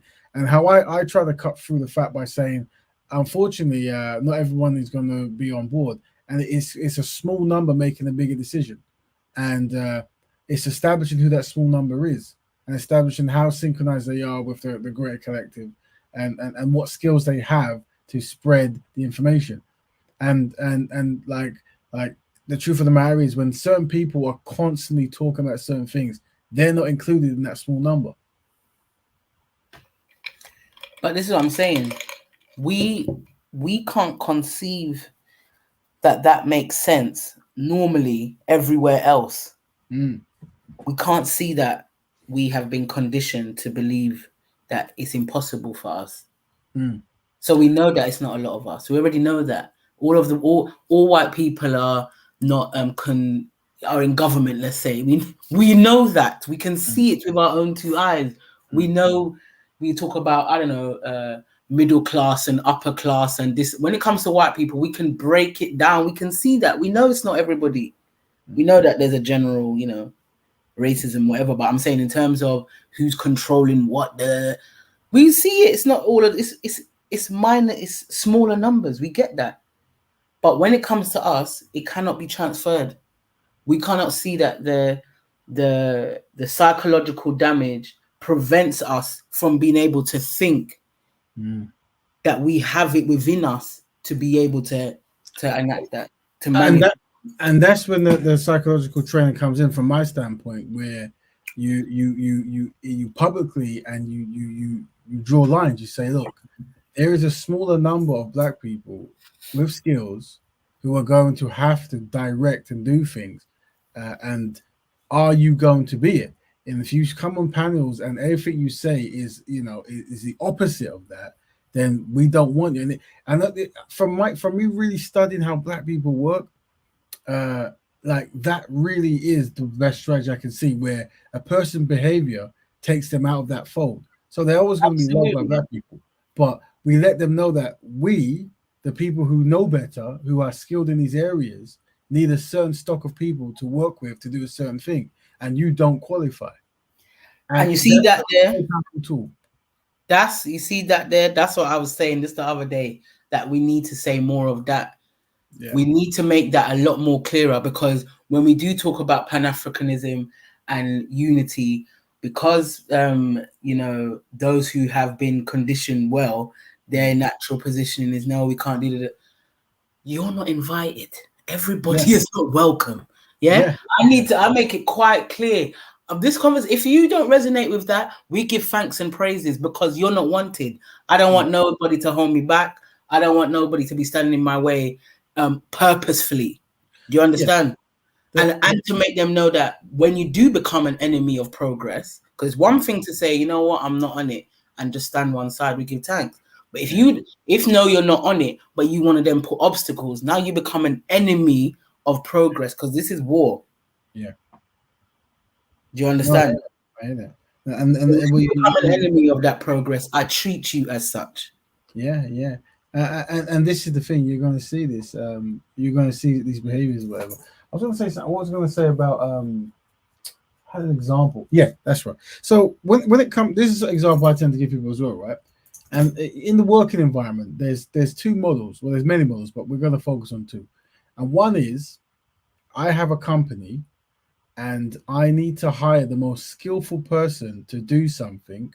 So I'm going to pay them money, and in return, they're going to do something that makes the company money. So it balances out, right? So I have to be very careful what I pick, because if I pick someone who isn't that skilled, my company won't make as much money, right? So you have to really bring your A game in the interview. So that's one model, right? The other model is the multi-media marketing model, where it's like everyone who wants to work for me just pay £600 and you can work for me, and not to worry if you don't make any profits, because you've paid your £600, and I suspect you're going to leave soon, so I've made my money. So when you don't need to demonstrate any skills, you just have to pay to join. And I think when I'm talking to black people, I'm very clear that this ain't multi-level. I'm not begging you to give me some money to join something I'm doing. I'm saying you're going to come with your A-game skill, and your skills put you in a certain group. Yeah. And I'm including the skills with mind commitment, like what a person says and it sticks to, right? As in, like, when Brother Kel and Shakira jump on panels, I always say, I want everyone who's listening now to tell me which one of these people is more dedicated to black people, to the African continent, which one and which one isn't, right? Because everyone keeps shouting this word pro-black, black, or whatever it is, or I'm this, or whatever it might be. But by the words people are saying consistently and the actions they do, who would you walk away thinking is more synchronized or more with the African struggle, or the black struggle? And that's important. A lot of these people who are going against certain narratives, they don't say anything of a consistent level that will make you think they're with Black collective betterment, right? So they don't qualify, and you just say you're not welcome. You don't qualify. You don't have the qualification to do this. This is what it is, and that's the long and short of it. And even to the people that support a lot of those people, in terms of, you know, listenership and all that, people, unfortunately, we've been programmed to want the drama and want the. Well, that's how it works, yeah. But we should know this beforehand, that car crash kind of like entertainment will always get more views, and all power to people. That's how it works, right? Like you kind of have to build on a smaller number with a consistent message and find unique individuals and build that smaller number. Then kind of like the whole commercial concept of doing something that's very big and controversial, and people will tune in to see this kind of controversial act.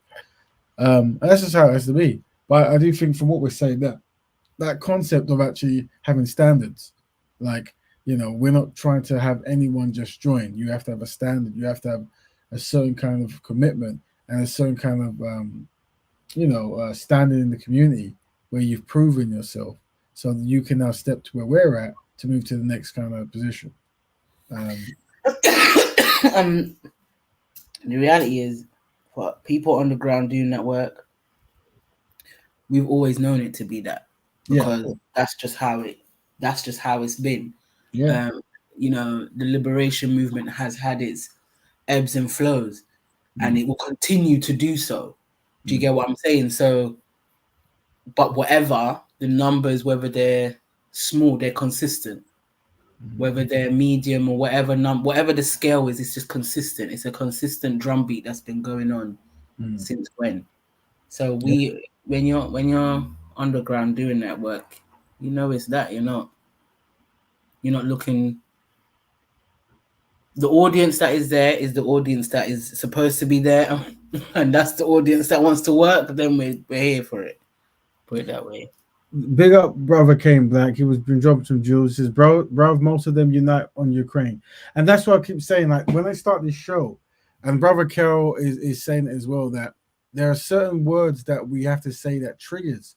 And that is, unfortunately, when it comes to working as a collective of only black people on matters that benefit black issues, black progression, and black ownership, black people are collectively inadequate on that concept. When it comes to, and it's like, by speaking this and letting people know that the problem we're facing, we can admit it and then have a solution to it. But you're right there. When it comes to certain issues like Ukraine, you saw many black people come out wanting to go fight and this rest of it.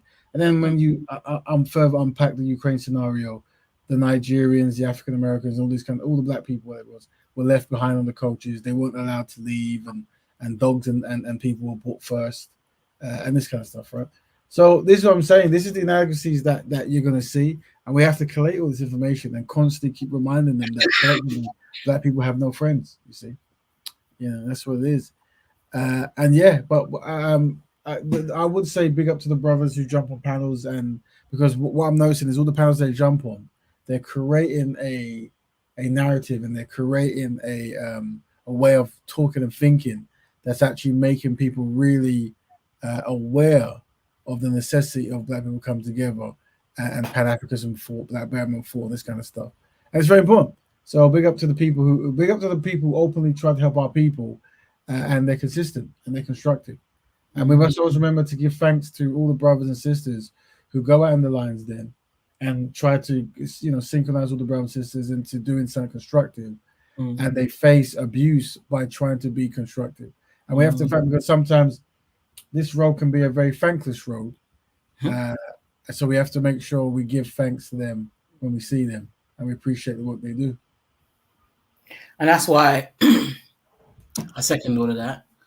But where some spaces it can seem thankless, the organizing and the creation of your community and your environment becomes even more important, because that's where you replenish yourself. Yes. That's where you feed yourself to maintain and stay on the road. We,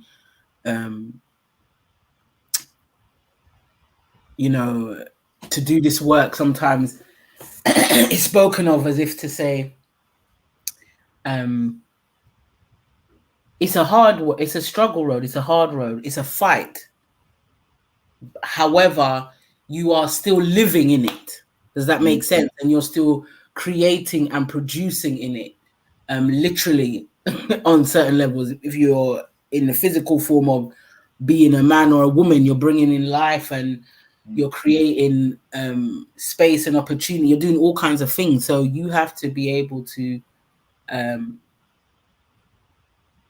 bring the joy and the healing and the self-development and all those things. All those institutions have to be able to serve these purposes for you. Do you get what I'm saying? To enable you to maintain yourself on the road. Yeah, you are creating the solution you need. It's very true, very true. And that's part of my conversation on a bigger scale, because I find that on a mass we're quite immature in our political scientific thinking as we're breaking down right now. So when we do talk about organization, I don't know, in people's minds, is I don't know what comes into their mind, but something other than self-determination, if you get what I mean, creating what serves you.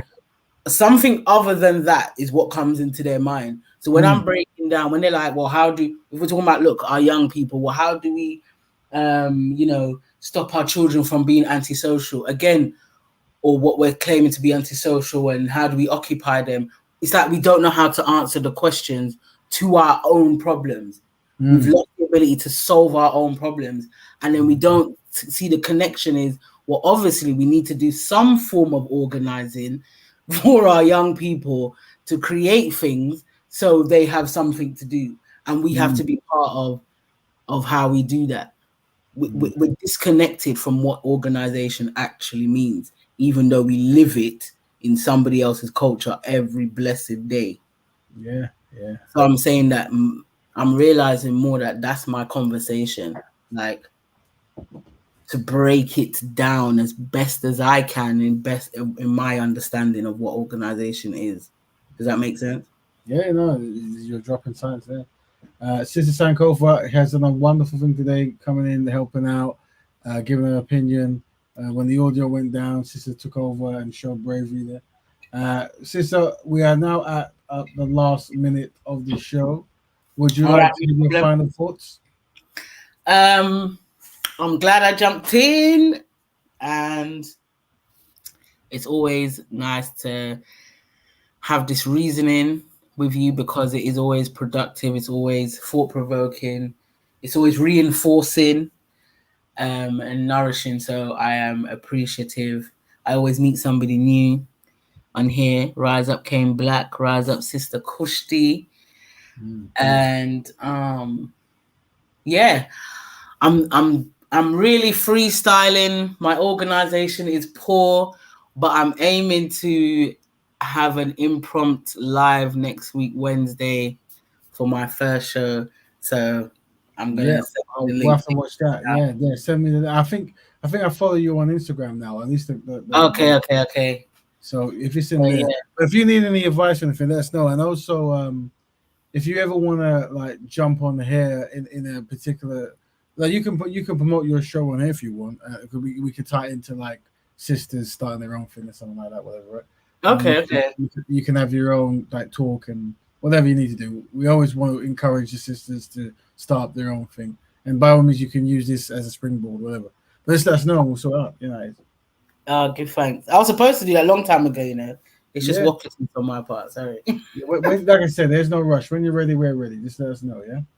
I'm only trying to rush to do something because I did want to put something out in this month of Messiah and speak to, again, channeling with the spirit of the women of the UNIA and recognizing that we are not as far apart from them as we assume them to be, and what they was able to achieve in terms of creating services that benefited them. Then we can more than do it now. So yeah.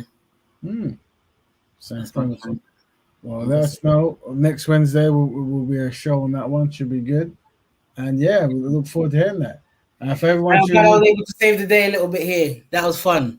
yes, of course. This is what I'm saying. This is the power we need. The power of spontaneity. Done well. You're ready for Speaker's Corner. No, I'm not. No, that's a whole heap more training, but I don't have it. All right, sister. All right, family. Until next week, Black Bearman, hope you have a good one. Give thanks to Sister Sankofa. Until then, have a good day. Thank you very much.